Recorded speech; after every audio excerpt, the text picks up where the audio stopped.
कल होली का दिन था, महाकुंभ में मेला था। मेरे दो नौजवान सर अजीत कुमार और विजय शर्मा, जिनके बारे में मैंने यूपी सरकार से उम्मीद की थी, रात को उन्होंने लाश नहीं दी, जिनकी उम्र एक की 20 साल है और एक की 21 साल है।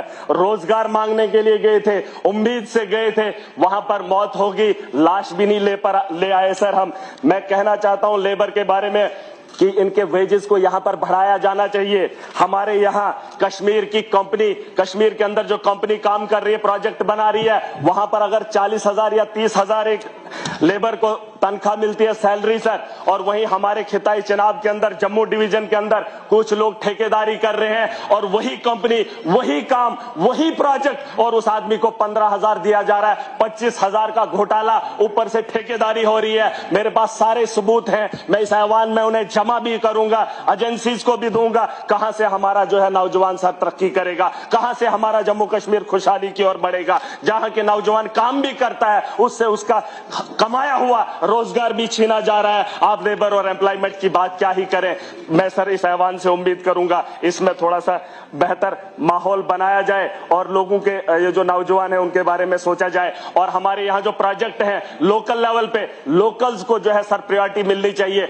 हमारे इलाके के अंदर पावर प्रोजेक्ट बनने जा रहे हैं, मैं चाहता हूं कि बाहर के लोग वहां आकर धांधली न करें और कोई पॉलिटिकल प्रेशर न पड़े। मैंने अपनी आवाम को कहा है, जिन लोगों की जमीनें खोदेंगे, जिन पहाड़ों पे ये लोग कब्जा करना आएंगे, जहां से ये रेवेन्यू जनरेट करेंगे, अपने घरों को बनाएंगे, वहां से हमें अगर रोजगार नहीं मिलेगा तो बड़े पैमाने पे सर, मैं अभी खत्म कर रहा हूं, इंडस्ट्रीज पे आ रहा हूं। इंडस्ट्रीज से कोई फायदा नहीं है। अभी किसी ने कहा लखनपुर के बारे में सोचा जाना चाहिए। हमारे यहाँ ईंटों के भट्ठे हुआ करते थे जम्मू के अंदर, वो बंद पड़े हैं, उन्हें घिरा दिया गया है। ईंट पंजाब से आ रही है, शरेआम लखनपुर से क्रॉस हो रही है। हमारा सरिया नहीं बिक रहा है, सीमेंट नहीं बिक रहा है, क्योंकि पंजाब और हरियाणा से जो चीजें आ रही है वो डायरेक्ट लोगों को सस्ती दामों पे मिल रही है, या फायदा हो रहा है। हमारा यहाँ लोकल जो है ठप हुआ है। ये सवाल मैं इन लोगों से पूछना चाहता हूँ। वही महाराजा का सपना था, उसने कहा था पंजाब का आदमी यहाँ पे कारोबार न करे, दिल्ली का आदमी यहाँ कारोबार न करे, क्योंकि हमारे लोगों को जो है यहाँ मुश्किल है, जमीन की कमी है। जिस जमीन से हम पैदावार कर सकते, रेवेन्यू जनरेट कर सकते, उसी जमीन को बचाने के लिए और इन नस्लों को बचाने के लिए महाराजा का सपना था,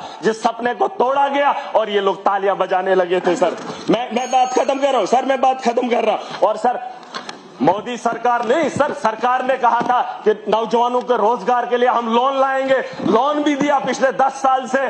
सर पैसा बांटा जा रहा है, बताया था कि ये लोग सब्सिडी देंगे, उन लोगों ने वो पैसा वापस भी किया, उनकी सब्सिडी नहीं आई, डिप्रेशन का शिकार है, न लोन अदा कर पा रहे हैं, उस उम्मीद में है कि हमारा पैसा कब वापस आएगा। सर बात खत्म ही करूंगा, मैं चाहूंगा इन लोगों को बता दो। सर इन्होंने कठुआ के अंदर बीजेपी का कार्यालय बन रहा है, जो इलीगल वहां पे जो कंस्ट्रक्शन हो रही है वो सरकारी जमीन पे हो रही है, और ये कह रहे हैं कि कुछ कंपनी जो है वहां पर जो है कब्जा कर रही है। इनके दौर में ये सारी चीजें हुई है, इनको सवाल पूछने का कोई अधिकार नहीं है। ऑटो की एम्बुलेंस कठुआ में चल रही है, जिसकी स्पीड 30 किलोमीटर है सर, उसमें मरीज कब जो है जम्मू के हॉस्टल में पहुंचेगा? 30 किलोमीटर की स्पीड से जो है ये लोग नहीं चलेंगे। सर माइनिंग की बात हो रही है सर, लोकल लेवल पे टेंडर कराने बड़े जरूरी है और एक टीम बनाई जानी चाहिए जो रॉयल्टी ले, और रॉयल्टी के अंदर बहुत धांधली है। मैं चाहता हूं डिप्टी सीएम के नोटिस में ये बात लाना चाहूंगा, रॉयल्टी देखने वाली एक टीम हो ताकि उससे रेवेन्यू जनरेट किया जाए, क्योंकि पिछले 4-5 साल में रॉयल्टी में जो धांधली हुई है आप अंदाजा नहीं कर सकते। मैं उसमें आरटीआई लगाने वाला हूं और पता करूंगा कि इलीगल माइनिंग जो लीगलाइज है उससे रॉयल्टी कितनी उठाई गई है।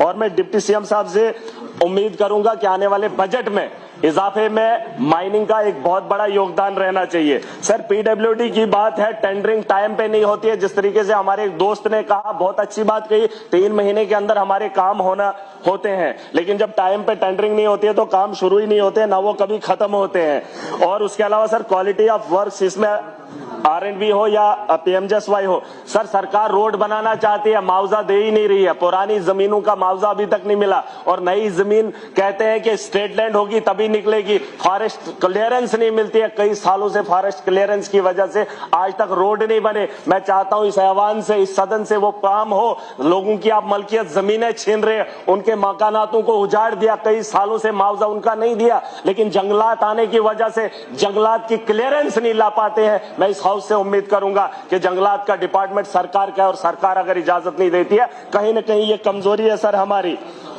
उसके अलावा सर डिप्टी सीएम की नोटिस में लाना चाहूंगा, शेख साहब का भी एक सपना था, मुफ्ती सईद साहब का भी एक सपना था, डोडा और वो जो कश्मीर की ओर जाती है, घाटी की ओर जो हमारा रोड जाता है उसे नेशनल हाईवे के लिए मैं चाहूंगा सुरेंद्र जी जो है उसमें थोड़ा सा अपना एक योगदान दें ताकि कश्मीर के साथ हम लोग मिले।